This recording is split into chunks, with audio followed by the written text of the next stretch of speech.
Hey folks, welcome to today's video, which is going to be your monthly anti-haul. Hooray! It's that time of the month! Not that time, but probably soon enough for me.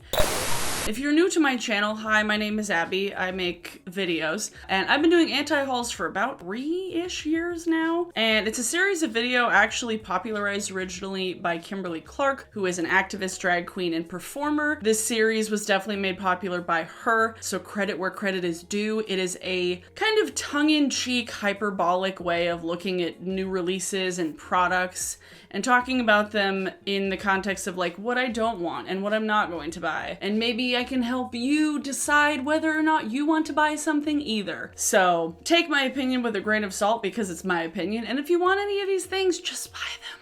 Like if you want them, just get them. Do what you want. It's your money, okay? But if you needed a little bit of a pep talk, count me in.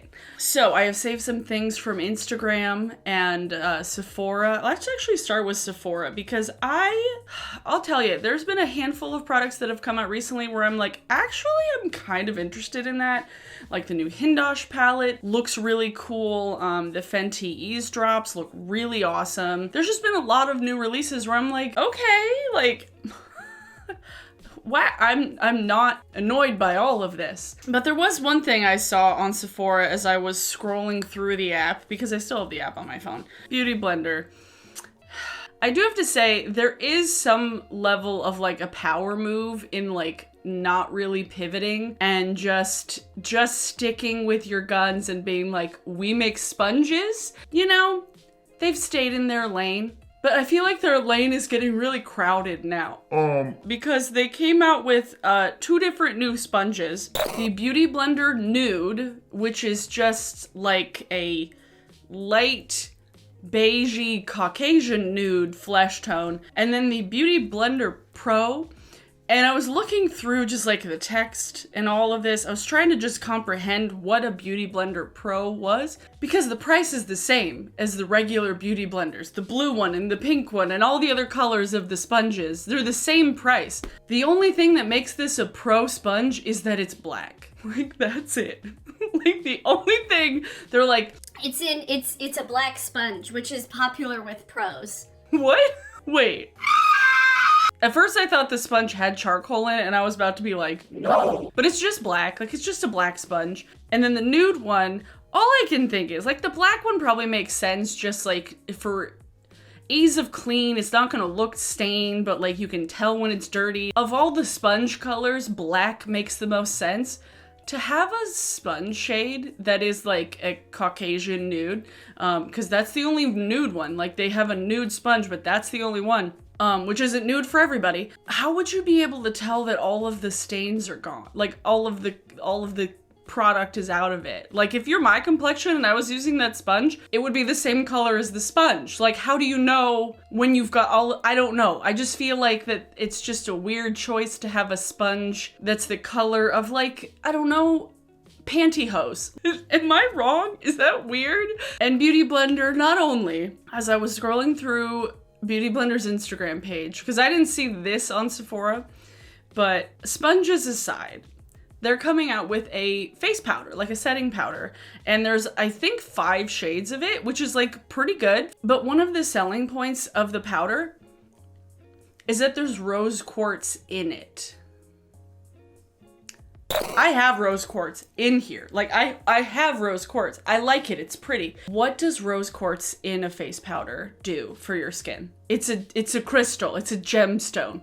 What does that do to your face? Like what is the point? Why do you need rose quartz in a setting powder? If you're gonna put any sort of like mineral or gem type thing, like if there is actual like skincare benefits to minerals, which there are, to some minerals, why would a setting powder be the most effective to get it onto your skin?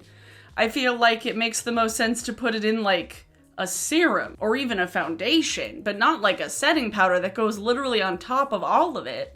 And like one of the videos on their Instagram page was just like, is this gonna attract love? No. Your setting powder is not going to put off flirty vibes. What? Why? It's weird and it's dumb, and I feel like Beauty Blender is either staying very much in their lane or like falling into the ditch, and this is falling into the ditch. Next. This Gloss Bomb Dip, right? Yes. It makes perfect sense for a working makeup artist. Having a gloss in a little tub makes so much sense because you get use a brush, you can sanitize it, and you're not dipping in and out of a tube. Like, that makes perfect sense for a working makeup artist. Like, absolutely. Like, that's great. That's a great idea. But the way that Fenty is marketing it and the way that they were marketing it made it out to be a joke, because they were like, you can clip it onto your belt and use it with your fingers. Sanitized, of course. They teased it the day before April Fool's, and it came out on April 2nd. And you literally, my group chat and I were like, is this real? Is this fake? Is this a joke? Is this real life? Yeah, this is real life. Because it would have been a really funny joke. Like, honestly, it would have been a funny joke. But it just seems like a weird choice. It's like, who is using their fingers to put on a lip gloss from their belt loop or their keychain? Because this, like, I already accumulate dust around the lid of like lip glosses in my purse when they're regular lip glosses. But having an entire tub of lip gloss that you would carry around with you, this is just waiting to attract dust, dirt, hair. Oh my God, can you, like, I get hair in my lip gloss already. Can you imagine having hair in this lip gloss? So for working makeup artists, yes, this is a great product. If you have it in your kit that you're using with a brush and you're using on clients, absolutely. But for regular ass consumers to carry around with them in their makeup bag, it makes no practical sense versus a regular lip gloss tube. I don't know. I don't need this, and it was just a weird all-around choice that we were like, is this real? That says something if your product was so dorky that people were wondering, is this real? No? Okay. This was another thing that I talked about a little bit in the video with Josh. The KKW Eye Contour Duos. So it's a $24 eyeshadow duo that's just brown. Just 2 shades of brown, a lighter shade and a darker shade of brown. This is some fucking marketing lingo. Oh, it's an eye contour duo because contour is attractive, like the name contour. Even though I feel like we've gotten out of the contour like peak craze, like I feel like contour was really, really big, like 2019 contouring was like all the rage. And now people still contour, like I still contour my cheeks, but it's like everybody's more into the kind of glass skin thing and more highlighting and more no makeup thing. And the term contour doesn't have the same kind of like, Ooh, shiny things. effect that it did 2 years ago. So this I don't think is really gonna work that well as a marketing tactic to be like, oh, it's an eye contour duo. It's not an eyeshadow, it's eye contour. We're contouring your eyes. We're not shadowing your eyes. It's the same thing. If this would have been 2 or 3 years ago, this would have been genius. But this just feels so like, who was at this meeting, Kim? Like, this feels like, again, time travel. Like, what year are you in? What year are you releasing makeup in? Not 2021, it seems like, with an eye contour duo. Specially designed to sculpt and contour the eyes, these easy to use powder duos. So is it a bronzer? It's just bronzer. It's just bronzer. I don't know. And I'm sure that I'm not the target demographic, obviously. And I feel like, at least with the KKW stuff, I feel like the demographic that they're targeting are not always the people who are super into makeup. Like these kind of basic products that anybody can really use. There's a place for that in the market, but as somebody who has a lot of makeup and who has been using makeup for a long time and who kind of knows that this is just like a rebranding of a bronzer and an eyeshadow, this isn't for me. We all have brown eyeshadows. You do you, but that's not me. Next. Okay, this is something that I need to talk myself out of because it is so very pretty. Somebody tagged me in this on Trend Mood. They were like, Abby, talk me out of this, please. Besame is doing a 15-piece Marilyn Monroe collection. There's a lot of products in this collection. There's like lipsticks and eyeliner pencils and glosses and highlighter and an eyeshadow and lashes and a sharpener. There's so many things. I don't wear red lipsticks. So like all of the lipsticks are kind of like a meh, and like not all of them are red, but like I have some Besame lipsticks and they tend to move around on me a lot. Like they're not the most stay put of cream lipsticks, which isn't my favorite. So I am not really a fan of their lipstick formula. I don't know if they've changed it in the probably 7 years it's been since I bought these. The one thing in this collection that I'm like, oh shit, that's pretty, is like the compact and like the little face, is it a highlighter or the face powder? Refillable metal compact with silver screen powder, translucent powder to set makeup and blur fine lines. It's so pretty. It's like a little compact with like a face powder. Like, that's so cute. Oh my God. It's so, oh boy. But, to talk myself out of it, I don't ever use pressed powder. I just never do that. Like I never use pressed powder throughout the day. I don't feel the need to buy a pressed powder compact, even though it's beautiful and gorgeous. I could probably find a compact that was just as pretty on like Etsy, Facebook Marketplace, and then maybe like stick an eyeshadow or a blush pan, like a highlighter in a compact like that. Ooh, yes. But I don't need a pressed powder in a compact like that. It's pretty, but I don't need it. I don't know how much money it is. I want that, but I don't need it. I don't. Next, Makeup Revolution and Friends is doing a thing. For my UK viewers out there, is Friends hitting like a big resurgence in popularity in the UK?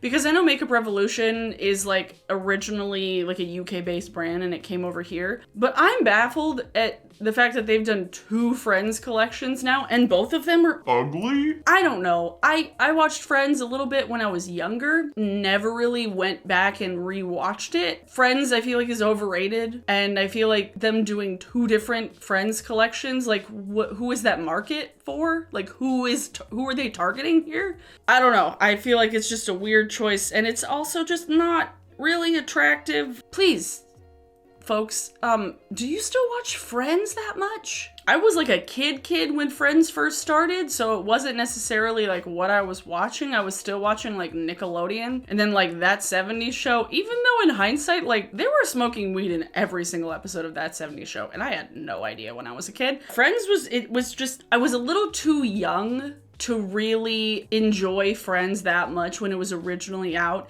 And I'm a little bit too old to like watch it as like an old throwback. You know, it was just right at that age where I'm like, I don't really care that much. Don't need this. Nope. Okay, ColourPop is up to not all bad things. ColourPop is doing what I feel like I said this months and months and months ago, that ColourPop was just gonna take their 9 pans and start making them smaller and just start making monochromatic palettes that were 5, 4. And that's exactly what they're doing. They have the quads. Wow. And actually these quads, for basic quads, actually has a pretty good range in shades. Like I've seen a couple people make videos where they actually have some deep enough shades in here, and because they're quads, there's like 2 mattes, so there's no place really to put needlessly light shades in there. So like these quads are not that bad. If you wanted a basic quad from ColourPop, this is not all that terrible. Like, I don't need it. But if you're somebody who likes the monochromatic thing and you like more kind of like basic color stories, this is something that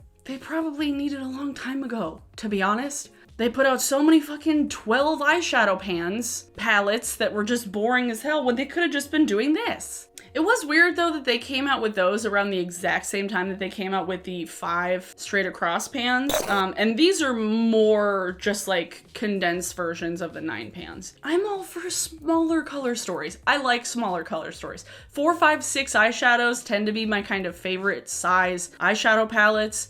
Obviously I have a lot of eyeshadow palettes that are more than that, but I like the little concise ones. I use one of my Kaleidos ones today, and why I don't need these? Because I have a lot of colorful shades that look very similar to this, and I don't super like the shimmer formula from ColourPop. This is just the condensed version of the 9 pan monochromatic palettes. So if you have a lot of the 9 pans, and if you have any of the 9 pans that are the pink one or the blue one or the green one, the green and the red one looks very similar to the green and red corresponding 9 pans. So if you have the 9 pans, don't buy all of these. The 9 pans are still tiny, like they're still small palettes. So the need for these is a little bit redundant, but like I said with the KKW stuff, I feel like a lot of brands lately are just catering to just like basic consumers, because makeup, YouTube, the beauty community, we're kind of like drained and kind of like worn out with new releases, and they're just like, we're not going to try and please you guys anymore. We're just going to throw the basic shit out for the basic regular makeup consumers who don't make makeup content and post things on Instagram 5 times a day. So that's who this is for, I think. It's not for me, but that's who it's for. Speaking of something else that's not for me, ABH. You can see most of these down here on this lowest shelf. Look at my little swan. Hello. Most of the ones down here are ABH palettes. I have a lot of Anastasia palettes. I have a lot of Anastasia products. I'm still getting through my Anastasia brow gel because it lasts so damn long. ABH has lost the plot. I'm just like, lost. What have they lost? The plot. Makeup wipes in a holographic packaging. Huh? This was another one of those products when everybody saw it, they're like, oh, I almost feel bad. To try and generate hype around makeup wipes when pretty much across the board with skincare YouTube and makeup YouTube, makeup wipes are not popular right now. Makeup wipes are kind of losing popularity pretty quickly because people are starting to realize that they don't actually do much for your skin, if anything. They're very wasteful and most of the time expensive. When you could use just like either like a micellar water, I use micellar water every night when I take off my makeup or when I'm wearing makeup, or like a cleansing balm. The rise in skincare influencers has kind of been the direct correlation of the downfall of the makeup wipe. So for ABH to just like try and hype up a friggin' makeup wipe, and one that looks like something you would find in the checkout line at Forever 21 is kind of embarrassing for them, to be honest. And it's like they're trying to like formulate it for sensitive eyes with aloe vera and chamomile and cucumber. Yeah, you and every makeup wipe under the sun that's been available for decades. There's nothing new about this. There's nothing exciting. I mean, it's at least $6 for a 30 pack. Like, it's not as egregiously expensive as the One Size Beauty ones. Like, all of the comments are like, who asked for this? It's bad. It's bad. It's bad. Oh, how the mighty have fallen. Truly. Next, this was something that was not on my radar, and it only came on my radar because I saw people talking about it on YouTube, and this is so Weird. Benefit, who I realized are pretty popular in the UK and like in Europe. Like I've come to find out that like Benefit still has like a very strong hold on like the European market, which is why they're still in business. So like good for them, honestly. Oh, this is apparently only available in Sephora, France. Still weird. 4 face palettes, the Horoscope palettes. So like horoscope, funny, quirky puns. 2 of them look almost identical. There's the Fire Queen, the Earth Angel, and the Air Goddess. Where's the Water Queen? Hello? Where's the 4th element? The first 2, the Earth Angel and the Air Goddess, look so similar. So there's Hula Bronzer in 2 of them. Georgia Peach Blush, which looks very similar to Hula in the pan, are in 2 of them. Dandelion Blush is in, only the Air Goddess palette. So they have some exclusive shades in here, technically, but the exclusive shades look just like every other shade that they've put in these like blush and powder and bronzer palettes. If you're gonna do something exclusive, at least make it like new looking. It almost looked like they tried to make different palettes for people with different skin tones, but yet they put the same bronzer in what is seemingly the lightest and the darkest palette. Why don't they put like the lighter Hula shades or the darker Hula shades? Like, why do they have the same bronzer in 2 palettes that just have like a bunch of blushes? The second one is all blushes. It's a baffling collection of things that there's so many repeats between them, even though the names of the shades are like exclusive, but they look the same. Like, they look the same. The packaging, I will say the packaging is cute. Like, they actually kind of nailed it with the packaging. Like, I like that packaging. If Benefit could stick on that, like, that's cute. I like the packaging, which for me with Benefit, like, that's rare. I don't know. It's just weird.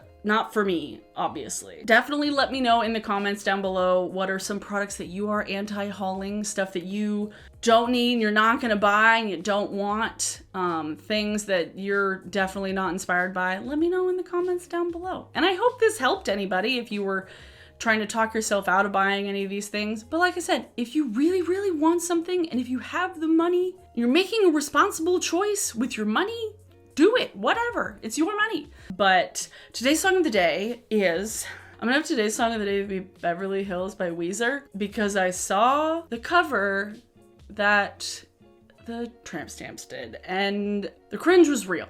Okay, the cringe was real. That's all I'll say.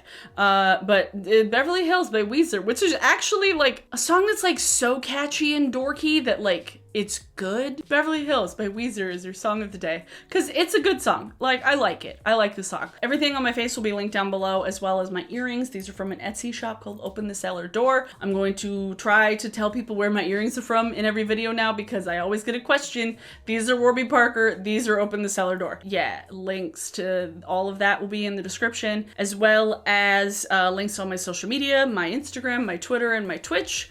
I'm getting really close to 10,000 followers on Instagram and I really want the swipe up feature. So if you feel like following my vintage journey, Instagram is where that is going continuously. Probably have my beauty room tour, I'll say like probably a couple weeks because I'm still waiting for a couple of things. So sometime in May, my beauty room tour will happen. But thanks for watching, everybody. I hope you are having a good day. I hope you are having a great Friday. It is Friday as this goes up and I was like, is it Friday? Yes. I hope you're staying safe. I hope you're staying home, masked up, vaccinated if you can get it. Josh and I just went yesterday for him to get his. I've had mine for quite a while now, but he got his first shot yesterday as you are seeing this. So also thanks for all the really nice feedback on the video with Josh and I. It was super sweet reading all those comments. I'm really glad that you guys like him because I like him too. I would say quite a lot. Yeah, check all that in the description down below. Thanks for watching, everybody. Subscribe, give this video a like if you liked it, and I will see you all in my next one. Bye!